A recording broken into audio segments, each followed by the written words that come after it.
약간 빙의 느낌이 드는데 지금 명태균 대표가 자주 쓴 뭐 알기는 알아요. 맨날 이제 그런 얘기를 많이 하는데 진짜 알 수 없는 거 좀 여쭤볼게요. 네. 언제 하는 겁니까? 헌법재판소 선고기일은 언제 잡히는 걸까요? 그래도 의원님 판사 출신이시고 법률가로 평생 살아오셨기 때문에 누구보다 헌법재판 사정에 밝지 않으실까요? 제2회 변론 준비기일 네. 11차례의 변론기일이 있었고 그전에 준비기일이라는 게 2번 있었어요. 네. 이 준비기일 동안에 정형식 재판관이 했던 4란째 철회와 관련된 정형식 주심 재판관이 했습니다. 예.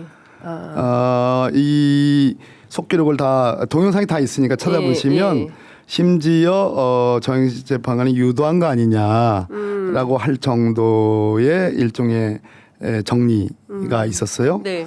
근데 이걸 가지고 국회 가서 다시 재의결을 받아와지 않았으니까 각하다라고 하는 주장. 제 법사위니까 우리 유상범 간사나 장동혁 의원 소위 법률가들이 얘기하는 각하설의 근거인데 네. 이미 기초가 틀려버렸죠. 그렇게나 믿는 정형식 재판관 아니겠습니까? 예. 두 번째 그 우원식 의장의 권한쟁의 심판 청구, 네. 그다음에 중앙선거관리위원장이 감사원에 대해서 채용 비리에 관련해서 권한쟁의 심판 청구한 거 세 번째까지 했죠.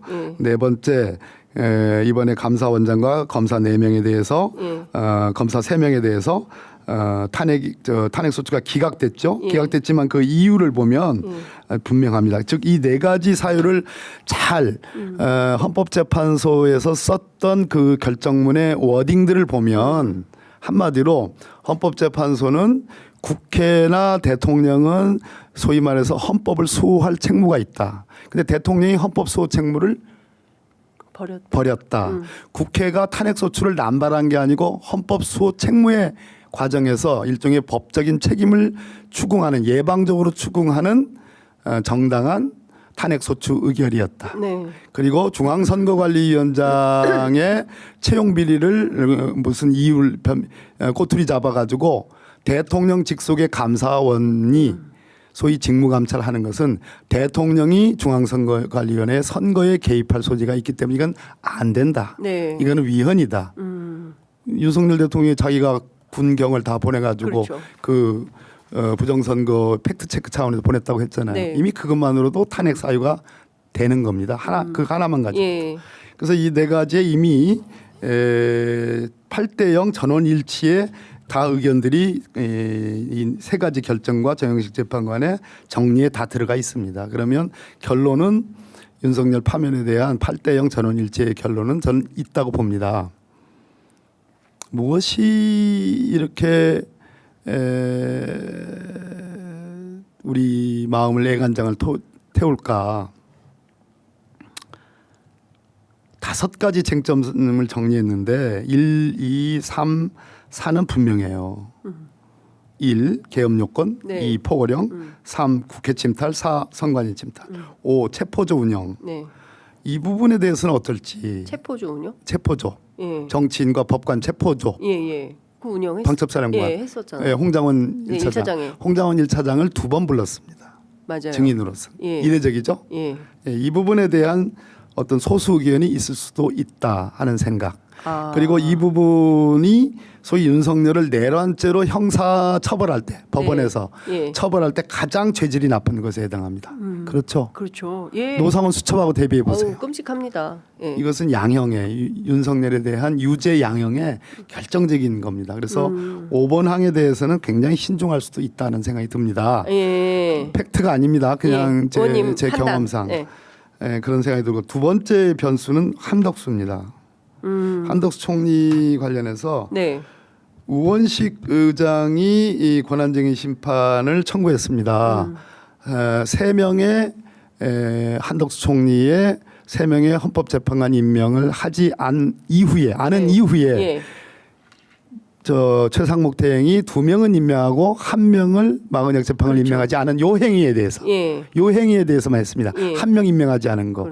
이것에 대해서도 국회의 헌재 구성권을 침해한 것이다. 누가? 대통령 대행이. 대통령과 대통령 대행이. 따라서 이 헌재 구성권이라는 헌법기관 구성권을 침해한 것은 대통령 권한보다도 더 위에 있는 국회의 권한이다. 국회 권한이다. 예. 예. 근데 한 명 침해한 사람이 누구예요?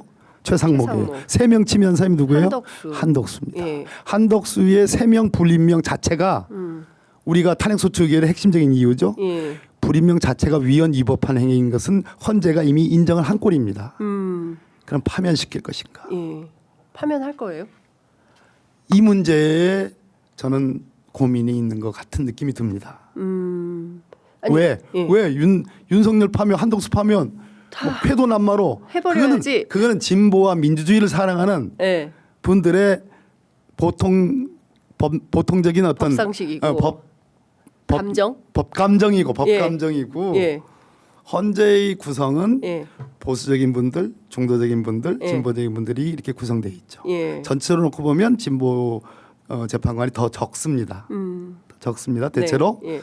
중도적인 재판관이 몇 분 있지만 그래 놓고 볼 때 이분들이 과연 쾌도난만식으로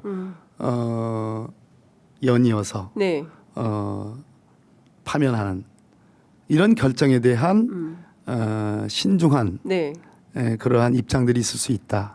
그게 다 정리가 아직 안 됐을 수도 있다. 또 하나 네. 느닷없이 석방이 됐어요. 그렇죠. 느닷없이 예. 법원에 의해서. 예. 그리고 석방 지휘가 됐습니다. 석방이 돼버렸어요. 그것을 가지고 윤석열 측과 국민의힘에서 뭐라고 합니까? 윤석열 탄핵소추 기각될 거다. 맞아요. 각하될 거다. 근거로 삼잖아요. 예. 기각되고 각하될 이유가 하나도 없습니다. 왜? 윤석열은 구속만 됐지 공수처든 검찰이든 조사받은 게 없어요. 제대로. 예. 조서가 없어요. 예. 그래서 그 조서가 헌법재판소에 증거로 제출된 게 없어요. 단 1g도 영향을 미칠 게 없습니다. 그러나 법감정이라는 게 있습니다. 그 법감정은 민주주의를 사랑하고 진보를 사랑하는 그러한 국민들의 법감정이 아닌 아스팔트 극우파들의 법감정이 있죠. 그분들도 국민이라는 생각을 할 겁니다. 헌재 재판관들이. 적어도 20% 내지 30%가 있는 거죠. 그런 것들이 저는 변수로 작용한다고 생각을 합니다. 생각을 하고 네. 그렇지만 그렇다 하더라도 예. 그러면 분열되는 거 국론이 분열되고 나라가 안정되지 않는 걸 어떻게 하냐. 그 부분에 대한 고민을 저는 헌법재판관들이 하실 거라고 봅니다. 그래서 이번 주에는 아이고 이제 뭐 4일이든 뭐 14일이든 뭐 17일이든 했는데 다 틀렸지 않습니까? 예. 그래서 나오는 게 이제 18일 내일은 박성재니까 변론기일이니까 19, 20, 21일 이 수목금 네. 3일 상관을 얘기하는 거 아니겠어요?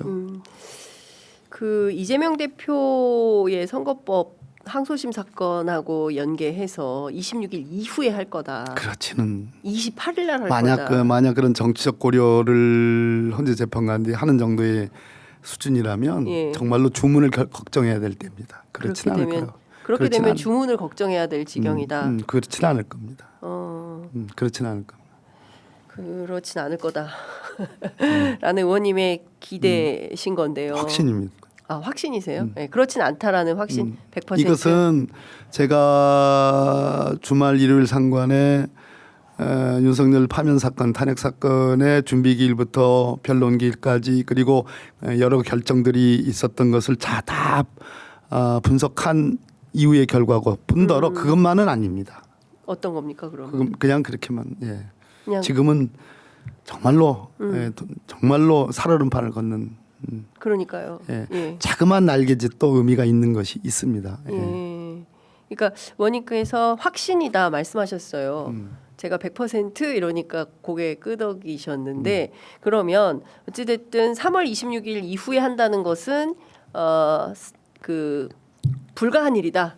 그러니까 어떻게든 이번 주 안에 20일이든 목요일이든 금요일이든 아니 그 말씀이 아니라 3월 26일이든 뭐 그 뒤든 할 수도 있어요. 전혀 1% 2%란 뭐 0%란 얘기는 아니에요. 예. 그런데 아까 물으신 질문 취지는 이재명 대표 선거와 연계해서 기일을 잡는다, 선고기를 잡는다. 그건 아니다는. 그건 얘기죠. 아니다. 그건 아니고 지금 다시 정리하면 네. 5개 쟁점 사항 네. 헌법재판관들이 스스로 특히 정영식 재판관께서 스스로 정리한 5개 쟁점 사항 중에 그 중에 제가 볼 때 2개 정도만 인정이 돼도 네. 파면입니다. 그랬을 때 4개 전부 네. 혹은 5개 전부 네. 4개 아니면 5개 이런 논란이 있을 수 있고 네. 어떤 증거를 어떻게 취합해서 취사 선택해서 사실관계를 인정할 것인지라는 부분이 있고 왜냐하면 윤석열에 대한 조서는 없지만 기타의 사령관들과 김용현에 대한 검찰 조서 등이 헌법재판소의 증거로 나왔거든요. 네. 그것을 증거를 채택했습니다. 근데 그것을 판결문을 쓰는데 결정문을 쓰는데 그거를 취사 선택할 건지 문제.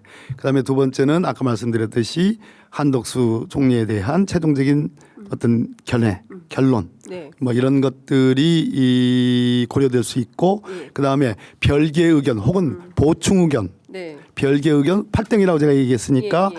반대 의견은 없는 겁니다. 반대 의견 없고 8대0이니까 그러나 거기에 조금 더 보충하는 의미 마치 세월호 때 보충 의견 두 분이 계셨듯이 네네네. 보충 의견 더 뭐 나쁜 구조 예를 들어서 5개 중에 4개를 탄핵 사유로 삼고 파면으로 한다면 5번째에 해당하는 것에 대해서 나는 이것도 100% 사실 인정할 수 있다라고 하는 보충 의견이 있을 수 있는 거고 네네. 또는 별개 의견 조금 의미가 다릅니다. 예. 별개 의견을 아주 세밀하게 쓰는 예. 재판관이 있다면 아직 선고하기는 이른 거죠. 그걸 또 기다리는 과정에 있다. 그건 기다려줘야 되는 그런 겁니다. 얘기를 해주신 건데 그 얘기만 좀 시간이 너무 많이 지나서 이제 네네. 마무리를 좀 해야 되는데 그 헌법재판관들 사이에서 대통령이 파면이 되면 그 이후에 대선 관리, 대선 지휘는 누가 할 거냐 그 문제와 관련해서 한덕수 탄핵 문제가 연루가 되어 있다. 그 얘기를 합니다. 그러니까 대행의 대행인 최상목 체제로 대선을 치를 거냐 아니면 컴백한 한덕수 체제로 대선을 치르게 할 거냐. 이를테면 파면이 됐는데 그다음에 한덕수 총리에 대해서 기각이 되어서 그렇게 되면 최상목 대신 다시 한덕수 체제로 대선을 치러야 되는 상황. 이 문제 때문에 길이 길어진다. 이런 분석은 어떻게 보세요? 장윤선 기자의 촉이죠. 네? 장윤선 기자의 다운 정치 대기자 다운. 아니 대기 중입니다.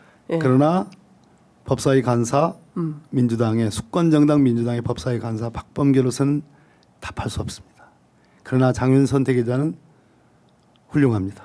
뭐 무슨 말도 안 되게 아니 질문에 답을 하셔야지 이상한 얘기를 답할 수 하시면 어떡해. 없습니다. 그거는 우리가 만사부려튼튼 우리가 책임 있는 수권정당으로서는 지금은 그 얘기를 하면 안 됩니다.